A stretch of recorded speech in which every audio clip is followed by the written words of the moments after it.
The oldest plants in the world, as old as life itself.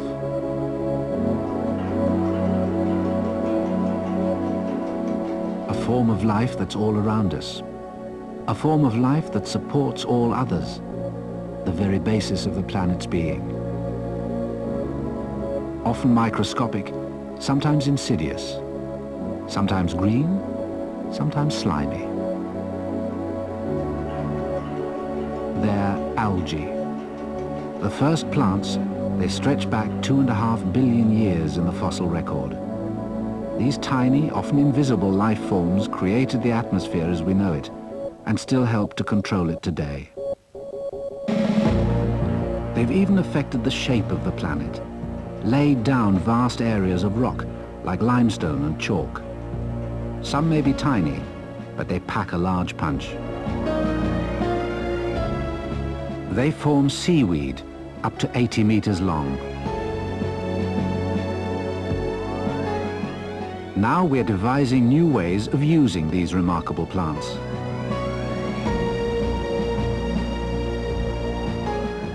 Over the last 50 years, seaweed has become crucial economically. During that time, one British scientist has championed the cause of seaweed. He's Harry Powell. This is a good example of a rocky shore, sheltered rocky shore, which is pretty well covered with brown seaweeds. That's the normal situation in Britain. And these brown seaweeds occur in a series of zones. On down a bit then, Rod. These are the lichens. Lichens are a combination of an alga and a fungus living together as symbionts. And you see here we have, nearest to the high water mark, there's a zone of black lichens covering the rock. And then as you go up from there, there's a zone of orange lichens, and then grey lichens above that. Oh, here are some small rock pools above the high water mark, and these often have green seaweeds growing in. There's small green seaweeds here. Next there's a narrow zone of bladder wrack. That's this one here. This is bladder wrack. It has lots and lots of bladders in the front. You see that? Rod Dingwall has more than a passing interest in seaweed. His livelihood depends on it. Harry Powell's pioneering work helped establish his industry. And then we come to the lower part of the shore, where kelps take over, these big kelps. Now, from the point of view of alginate production, I mentioned that the asco in the middle part of the shore is the main weed which has been used so far for extraction of alginins for your industry. And then this is the other principal source of alginates commercially. There's a lot of alginate in the stipes of these plants. These are the laminarias, or kelps, on the lower part of the shore. Still some way to go before they're exposed fully today. Now, there are actually two laminarias, principally. This one is found first as you go down toward low tide, and then lower down again there is the one which is mainly used by your industry, Laminaria hyperborea. It has much stronger stalks than this one, and it's the stalks of hyperborea that are a superb source of alginins. Alginates, not a household word, but a group of chemical compounds present in almost every household product. The humble seaweed is a chemical gold mine.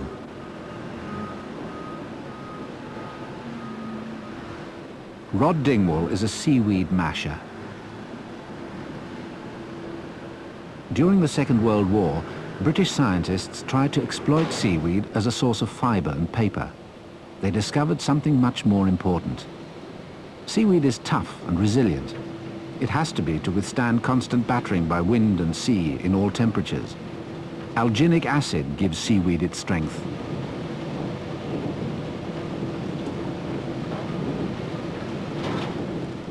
A heavy-duty milling machine is needed to chop up dried seaweed into manageable granules. This is one of two seaweed processing factories in Scotland run by Kelco International. Alginin, the substance that binds seaweed together, is what they're after. Seaweed granules arrive from all over the world: Chile, Tasmania, Ireland, the Pacific Rim.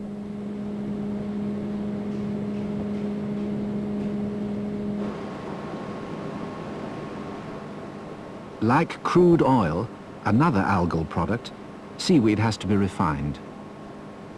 Firstly, it's dissolved in an alkali to form soluble sodium alginate. This is then mixed with a calcium compound to form insoluble calcium alginate.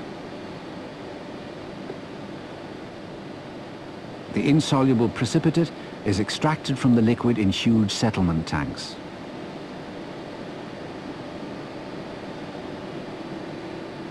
From then on, the chemistry becomes more complicated.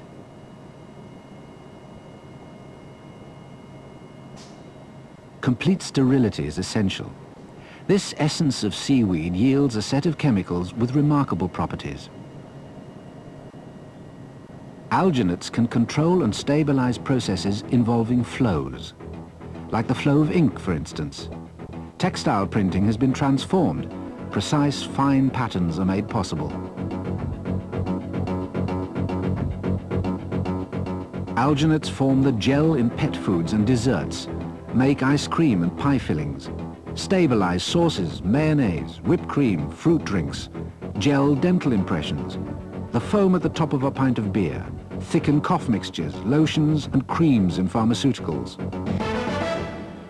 The list is long and new applications are still emerging. Could we get a similar range of applications from the microscopic algae?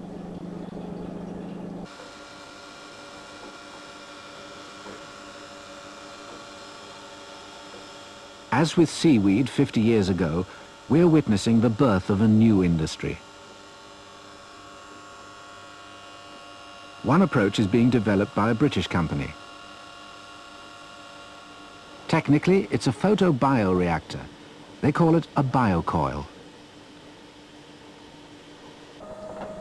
An entirely new way of cultivating algae to order, the biocoil is more land efficient than growing algae on a flat stretch of water. The algae grow in a coil many miles long, wrapped around a vertical cylinder. It's split into separate layers to prevent a large pressure head developing. There are about 30,000 different sorts of algae. The biocoil offers us the opportunity to start farming them. What a harvest we may reap. Life-saving drugs, new foodstuffs, entirely new industries. One product is already in use, as Stephen Skill explains.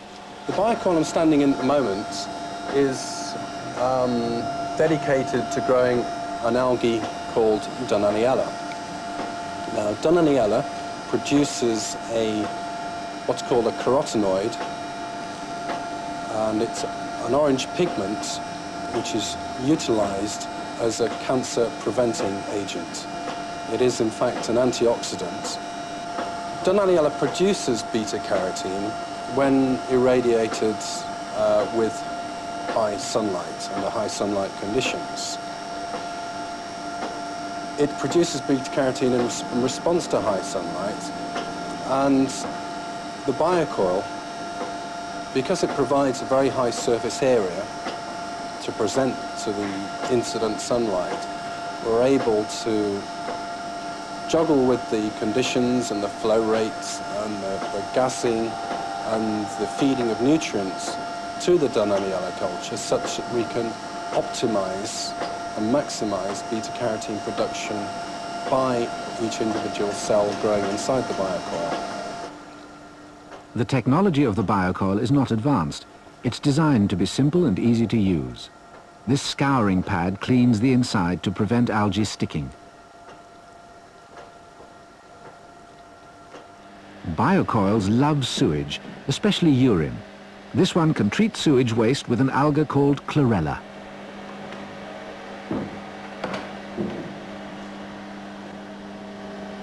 Chlorella is more than just foul slime. It's also a potentially vast source of energy.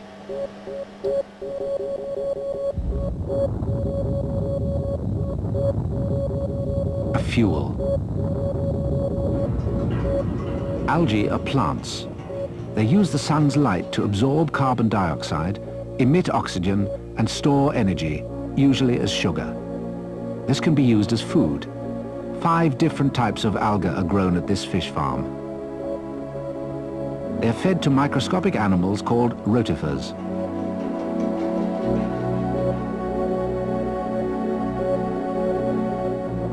These in turn are fed to turbot larvae, an ideal diet for growing fish. Like crude oil, algal energy can be deployed in many different ways. As a fertilizer, as a fuel to provide heat, motion, or electricity, and as a balanced diet for the animals we depend upon.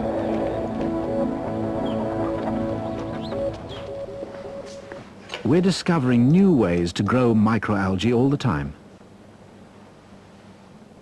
At Dundee University, Professor Jeff Codd is developing a system called algal immobilization.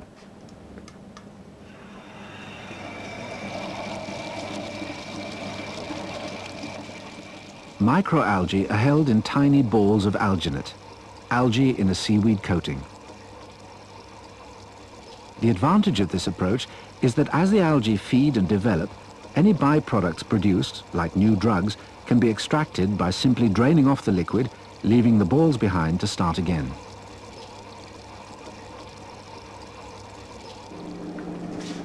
Back at Biotechna, the biocoil needs more algal culture. We can now grow algae to order. Beta-carotene is just one example of many beneficial pharmaceuticals we can look forward to. This is a new scientific enterprise. The technology works, and the hunt is now on. It's a technology whose time has come. There is a sound scientific infrastructure in Britain to support this new biotechnology. The Marine Laboratory of the National Environment Research Council in Scotland holds a valuable collection. Individual strains of algae are nurtured in controlled conditions. Altogether, the collection boasts nearly 2,000 different sorts of algae.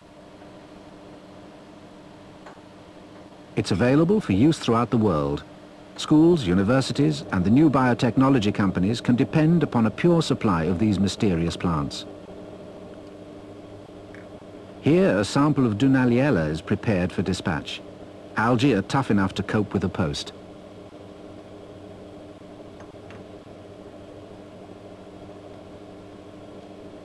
Marine algae that live in the sea are stored in Scotland.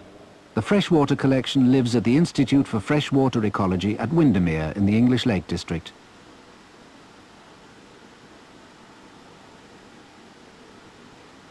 What new product may lie in this tube awaiting discovery? The guardians of our algal collection are not just running a store. They offer specialized scientific services as well. As with domesticated animals, once we start farming algae, we can create specialized strains. In other words, we create mutants. Their genetic code slightly altered, we need to preserve them. In the wild, they'd revert back to normal. Cooling to very low temperatures is the answer.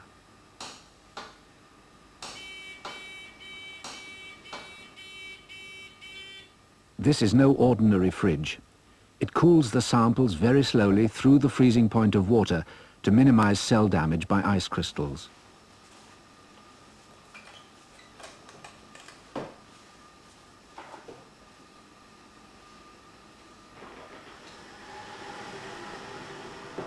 The samples emerge at about -30 degrees centigrade. They can then be immersed in liquid nitrogen at -196 degrees centigrade with no further damage. In this suspended animation, they remain stable genetically. We have a whole galaxy of algae to discover. Why explore dead planets when a whole new world awaits us here on Earth?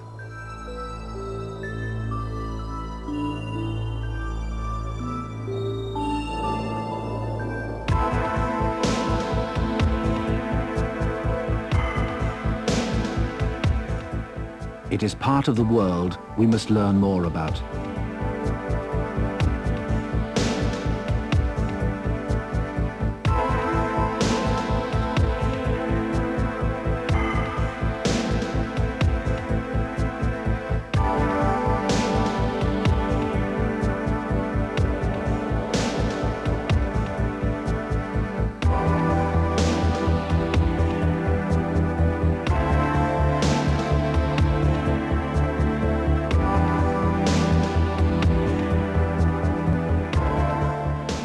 Whilst algae will be of great benefit to us, some algae are poisonous. Over the past few years, a new international problem has emerged. Algal blooms, enormous colonies of algae infesting coastal waters. Here in the Adriatic, for instance, beaches have to close at the height of the summer tourist season. Algae discolor the water and make it smell. They can do far worse. Fish farming, for instance, can be devastated by attack from toxic microalgae. The algae can clog the gills of fish, effectively strangling them. Or they can grow on the fish's scales, creating wounds which other microorganisms like bacteria can infect. Fish farmers can learn to cope with all this, but there's an even worse problem: chemical poisons. The oldest algae of them all, the blue-greens, grow in fresh water. They gave us our atmosphere and still help to control it. They're mainly beneficial, but sometimes they can kill. Scientists at Dundee University are growing a wide range of blue-green algae. Some are toxic, some are not. Appearance alone is useless to tell them apart. We have to find out why some algae sometimes can release toxins. First, analyze. How does the level of toxin production change according to temperature, light, and the availability of plant nutrients, soluble compounds like phosphate, nitrate, and potash? How does this mysterious green world operate? The toxins released are amongst the most potent in the living world, tiny amounts which can only be measured using the latest analytical machinery.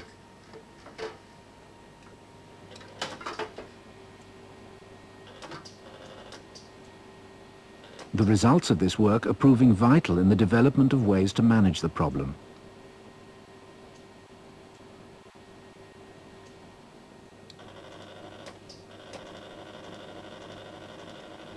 A general pattern is beginning to emerge of the distribution and bloom formation and of toxin production. This one would destroy a large animal's liver.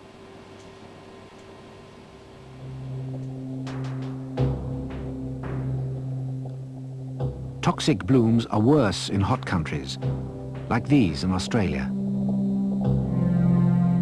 Higher temperatures, more growth.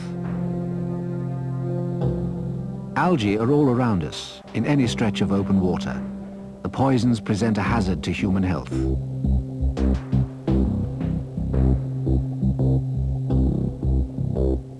Algae are eaten, usually by microscopic animals like protozoa. Scientists call algae the primary producers. They're at the bottom of the food chain. Like radioactive waste, biological toxins can be concentrated up the food chain. Protozoa eat algae.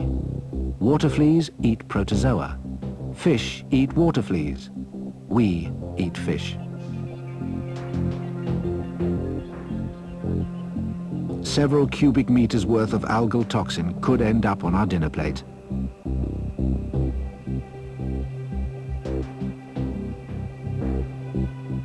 The scientists at Dundee have proved this happens by tracing the toxin's progress.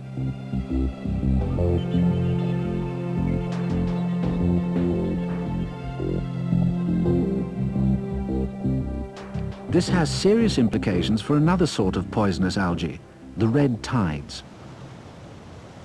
Red tides are giant colonies of marine algae. These algae also release a range of toxins. These can be taken up by shellfish, which remain unaffected. Fish, though, and other large marine animals can be killed. Eating shellfish kills people, too. Toxic dinoflagellates are the cause.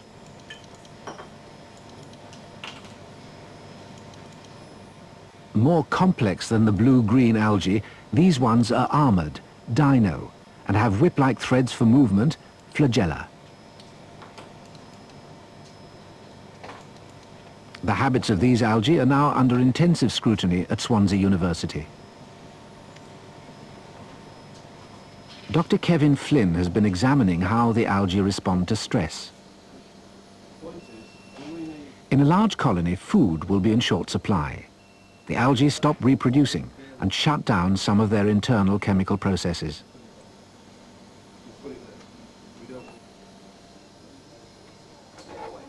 What happens when food, in the form of dissolved nutrients like nitrate, suddenly appears? Dr. Flynn feeds his algae a known quantity of these nutrients.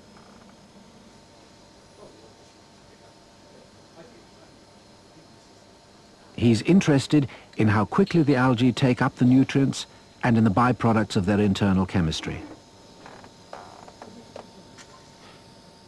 What happens when starving algae enjoy a blowout?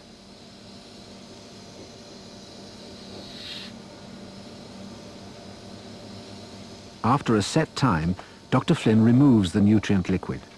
The algae remain behind on a small piece of filter paper.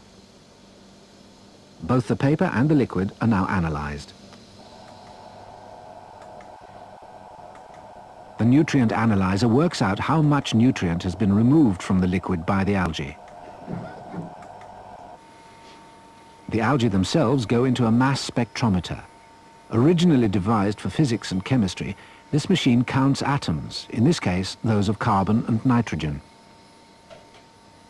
Dr. Flynn's work has revealed that when fed a lot after starving, the algae suddenly start replicating. That's when the toxins are produced. The toxins are a byproduct of the cell's reproductive chemistry. Amino acid analysis reveals the culprit, arginine, the precursor of the deadly toxins. With this knowledge, Dr. Flynn has produced a computer model which will forecast bloom growth according to nutrient level. We provide the nutrients. Agricultural runoff contains all the food needed by a hungry algal bloom.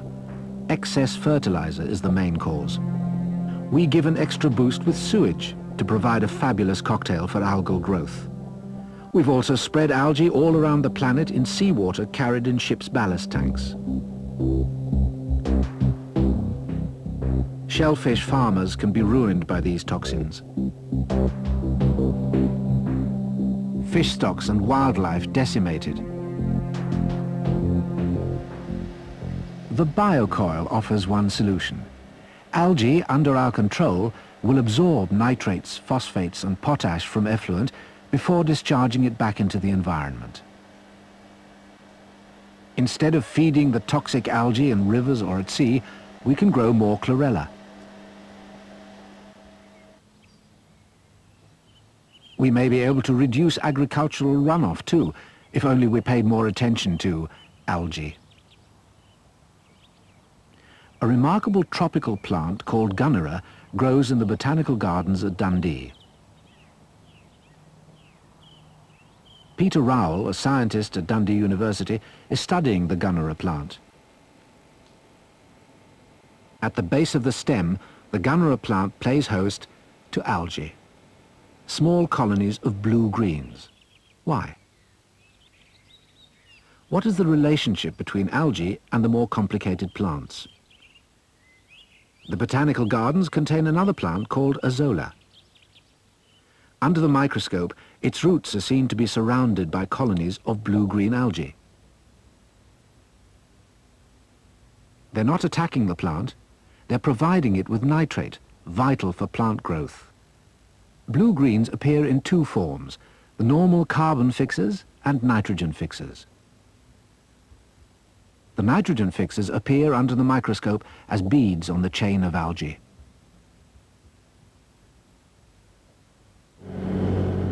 Gunnera and azolla have little economic importance, but cereals like wheat do.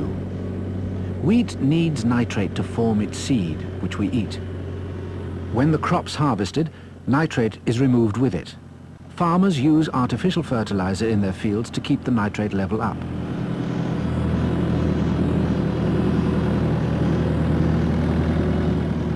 In organic farming, algae already play their part, providing nitrate naturally for the wheat's root system. Could we boost this contribution?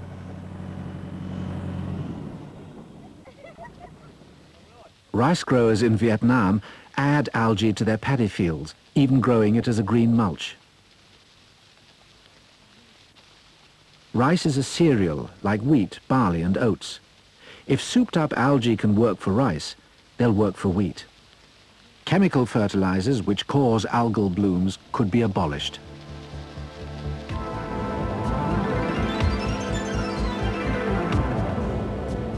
Algae are supreme chemical fixers.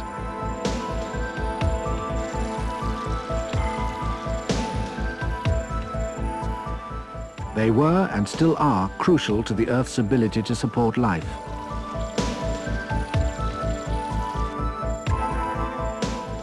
They're going to become increasingly crucial to us too, economically and environmentally.